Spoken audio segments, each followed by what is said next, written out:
All right, starting lesson 1.9, inverse functions. This is actually a very simple concept, so don't freak out when you see this notation. Let's understand what this is all about. All right, so the inverse, of a function is simply found by switching the x and y variable. All right, in other words, the inverse is constructed by switching all the x and y values in the ordered pairs.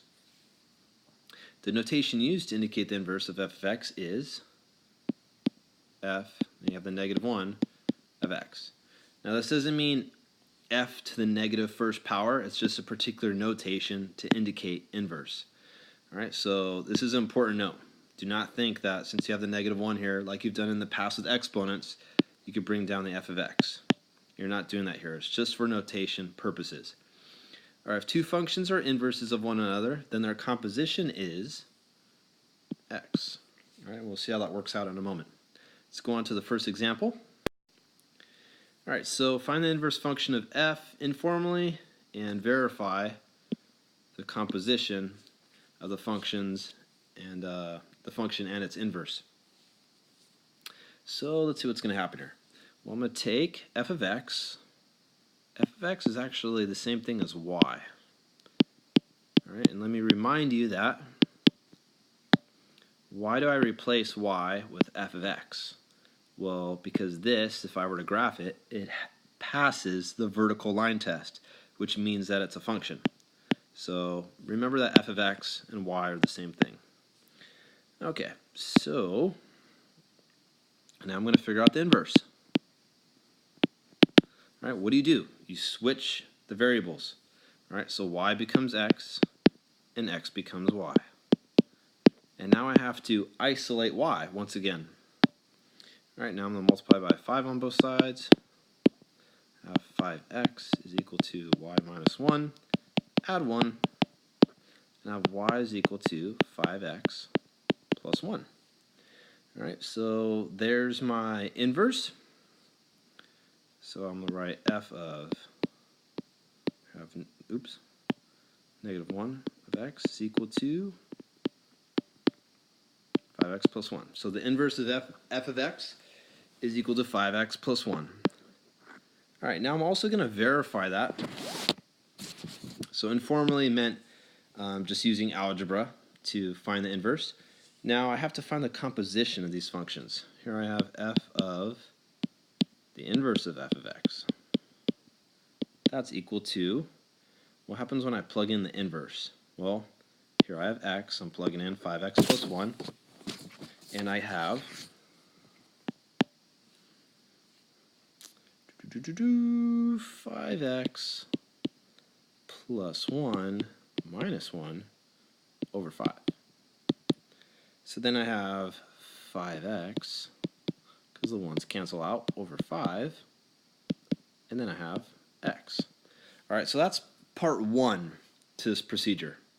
I get x going one way. Now let's go the reverse and see if I get the same thing. Because if that's the case, then I verified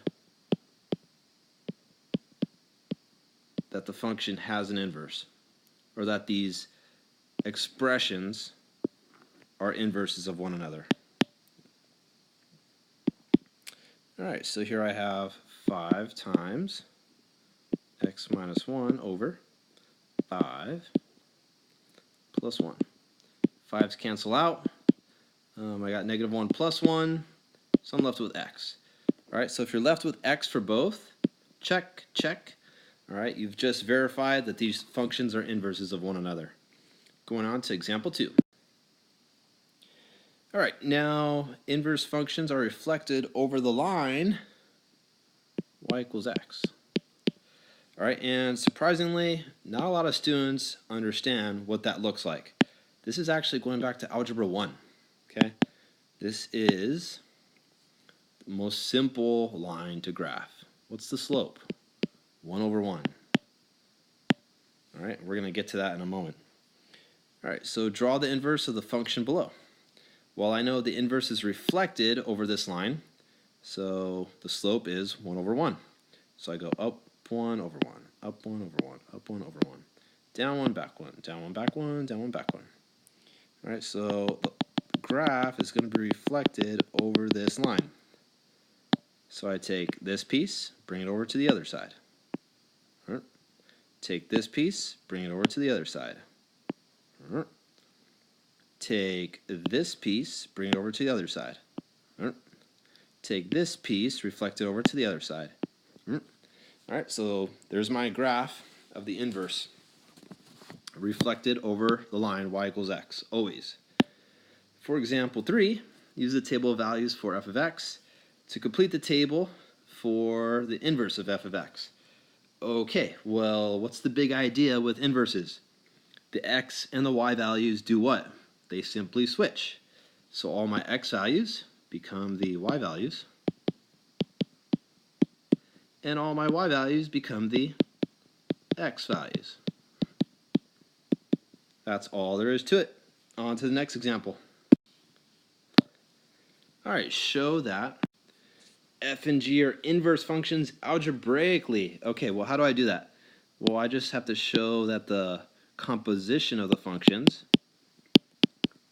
going both ways is equal to x. That's my goal. So here I have 2 times x over 2. Well, that's equal to x. And then for g of f of x, I have 2x over 2. Well, that's equal to x. All right, so there we go. I just verified algebraically that these functions are inverses of one another. Then I'll do it graphically. So for the first function, I have 2x.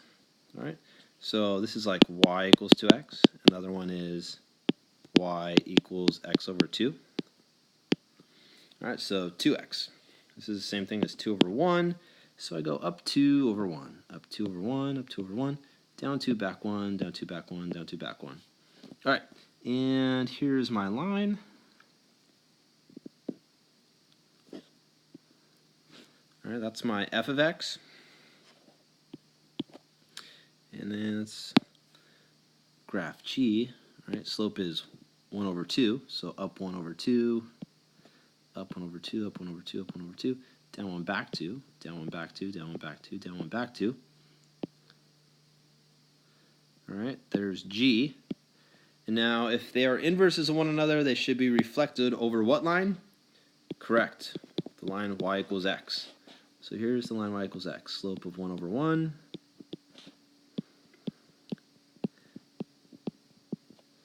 All right, and there's this line y equals x. And does that look like these graphs were reflected over this line? Sure does. That piece is reflected over to that side, and this piece is reflected over to this side. All right, so we've shown graphically that they're inverses of one another. All right, on to the next example. So if a function has an inverse function, then its graph will pass the horizontal line test. All right, so in order for an equation to be a function, it has to pass the vertical line test. And now in order for a function to have an inverse, it has to pass the horizontal line test. All right, so example 3, does the function have an inverse function? All right, well, I know it's a function that passes the vertical line test. But does it have an inverse? Does it pass the horizontal line test? It doesn't, so it does not have an inverse. The answer is no. All right, for example 4, determine whether the function has an inverse function. All right, well, let's see. I know g of x is the same thing as y, just as if it were f of x. All right, now if I want to find the inverse, I'm going to have to switch the variables. F x is equal to 1 over y squared. All right, and now I'm going to isolate y, so I multiply y squared on both sides.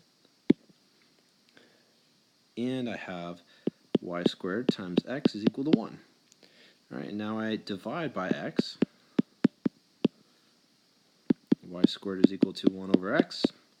And then I take the square root of both sides. All right, and don't forget to incorporate what when you introduce the square root? Positive and negative. Y is equal to positive and negative square root of 1 over the square root of x, which I could also write as, I'm going to write it up here. positive and negative 1 over the square root of x. Okay, so determine whether the function has an inverse function. All right, now is this the inverse function? Well, is this a function? Well, when I plug in an x value, how many y values do I get in return?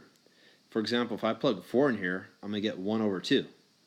But I don't just have 1 over 2, I have positive 1 over 2, and I also have negative 1 over 2.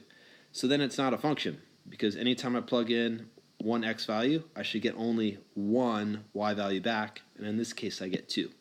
So this is not a function, so this function does not have an inverse, and your answer is no. For example 4. All right, that's all there is to the lesson. Start the assignment at the bottom of the web page. Make sure to ask for help if you need it.